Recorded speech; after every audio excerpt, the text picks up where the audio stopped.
All India Congress committee की working committee की बैठक हुई और स्वराज के बाद आज देश के जो हालात है उस पर राजनीतिक, इकोनॉमिक डेवलपमेंट सब बारे में चर्चा हुई और उसके बाद ये तय किया गया कि गांधी जी के मार्ग पर चले हुए जो आजादी मिली है और भीमराव बाबा साहब आम्बेडकर ने जो संविधान बनाया है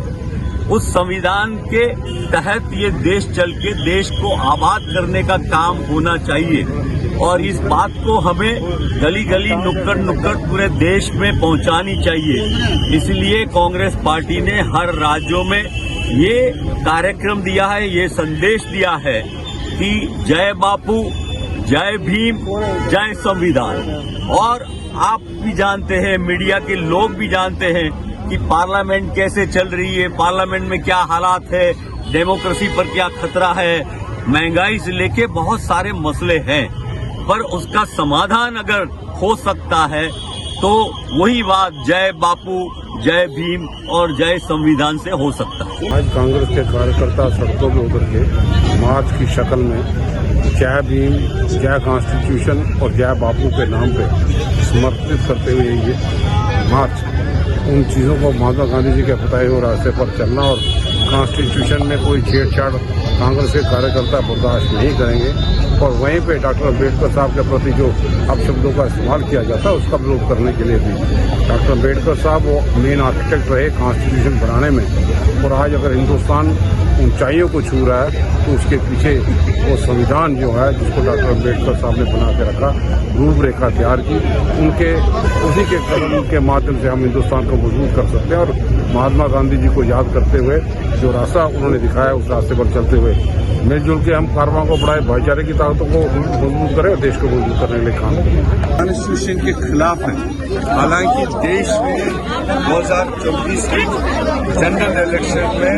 उनकी थ्योरी को रिजेक्ट किया है। जो 400 सीटें मांगने वाले थे उनको 240 पर समेट दिया, मगर उसके बावजूद डायरेक्ट हमले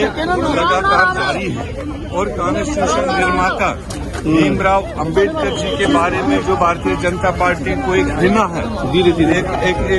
उनका जो मन में है वो साफ दर्शाया। पार्लियामेंट में देश का होम मिनिस्टर जब कॉन्स्टिट्यूशन निर्माता के बारे में ही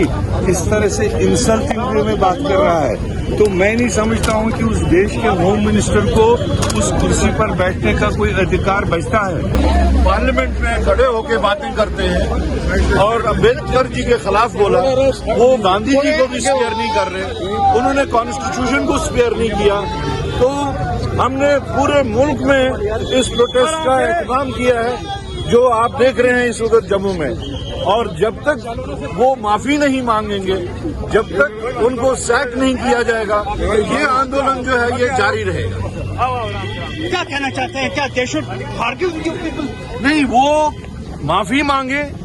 और उसके साथ साथ अगर वो माफी नहीं मांगते हैं तो उनको सैक किया जाए, यही हमारी डिमांड है। आज हम जम्मू से यहाँ रैली निकाल रहे हैं जो देश भर में कांग्रेस पार्टी रैलीज निकाल रही है आज की इस हुकूमत के खिलाफ, जो इन्होंने हमारे कॉन्स्टिट्यूशन का हाल किया है, जो इन्होंने हमारे मुल्क का हाल किया है, वो किसी से ढका छुपा नहीं है। ताकि हमारी जो जमहूरियत है वो बहाल रहे, हमारी जो ये रियासत है वो जो इतने देर से, इतने सालों से हमारा इन्होंने यहाँ पर जो शोषण हो रहा है हर जगह, हमारी नौकरियां दी जा रही हैं बाहर के लोगों को, हमारी जमीनें दी जा रही हैं, हमारे यहाँ बेरोजगारी बहुत चरम पर पहुंची हुई है। तो हम अपने इन्हीं जो हमारे बेसिक राइट्स हैं जो हमें हमारे कॉन्स्टिट्यूशन में दिए हैं उसी को लेके हम आज सड़कों पर उतरे हैं और हम अपने हक के लिए उतरे हैं, अपने स्टेट के हक के लिए उतरे हैं, जम्मू कश्मीर के लोगों के हक के लिए उतरे हैं और हम